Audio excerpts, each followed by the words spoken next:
conflictual behavior is not a response to threat or perception of threat, or but rather to a lust for power or for ideological reasons. The Adolf Hitlers and the Napoleons of this world. When encountering such a revisionist power, any attempt at compromise or appeasement will not work. The only way to deal with such powers is through military strength and clear red lines. Make it clear that if you cross that line, there will be war. That is the way we deal with the Napoleons and the Hitlers of this world. And you know in our history, you know that we've been in that situation a few times in history. This is the way that the hawks in the UK and the United Kingdom and in the US see Russia. The hawks tend to see Russia as a revisionist power, and the Russians are kind of feeding their own. They're enjoying the infamy. You know, I have Russian colleagues who are great scholars, but they love to say, yes, we are a revisionist power. Yes, we do not accept our place in the world, and etc., etc., etc. But this is the way the hawks see it. The other way to perceive an aggressive behavior of the state is that the aggressive behavior is a result of a genuine feeling of fear and insecurity. Remember what I said about 2008? That Putin was harping on about NATO and expansion, saying this is a direct threat. And perhaps it is, the Russians are feeling threatened by NATO, the most powerful military alliance on earth, right? And in you know, the rationale stemming from fear and insecurity, I don't know if there are any sort of politicized feelings here, but this is what Thucydides in his book, The Peloponnesian Wars, that is his core explanation for the war between Athens and Sparta. Like the rise of Athens and the fear and insecurity that sparked in Sparta was what led to the Peloponnesian War. If you are encountering a power such as this, red lines and sort of masculine posturing will not work. That will only create its own spiraling dynamic. And the way to deal with an insecure and fearful state is through appeasement. And this is where I believe Angela Merkel and François Hollande, Germany and France, find themselves. They think that we're dealing with a paranoid and pretty scared Russia. And this is not the time to sort of roll the guns up to the border, because it will only feed their own paranoia. This is kind of important because the United States has effectively outsourced the handling of the Ukraine crisis to these countries, France and Germany.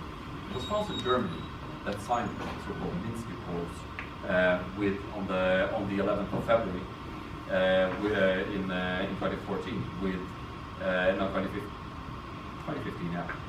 with Ukraine, Russia, France, and Germany signed these accords in an attempt to end, the attempt was actually to end the low intensity / high intensity civil war that was going on in Luhansk and Donetsk, that broke out after just before the annexation of Crimea.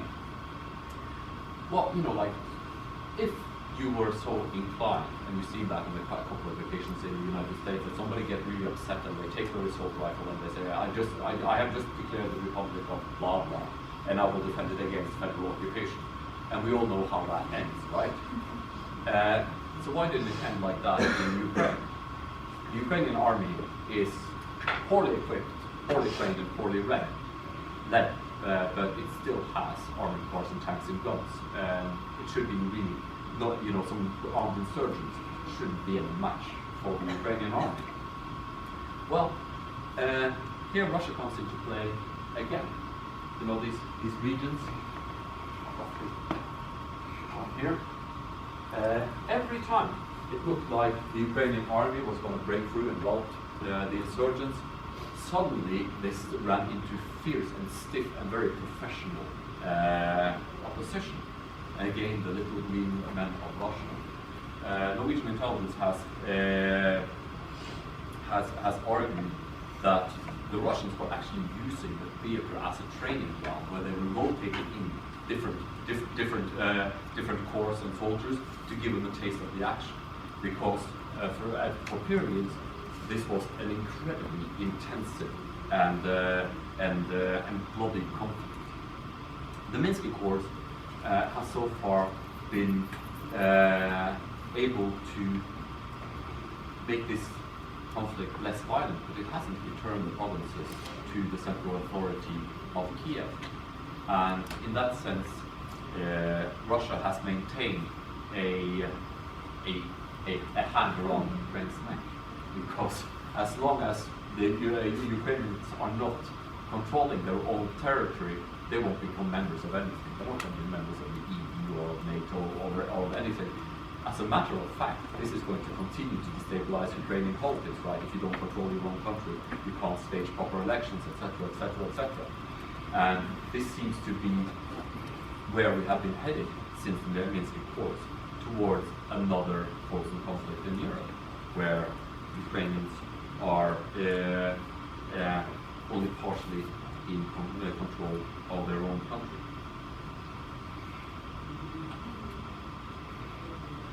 Now a couple of words about Russian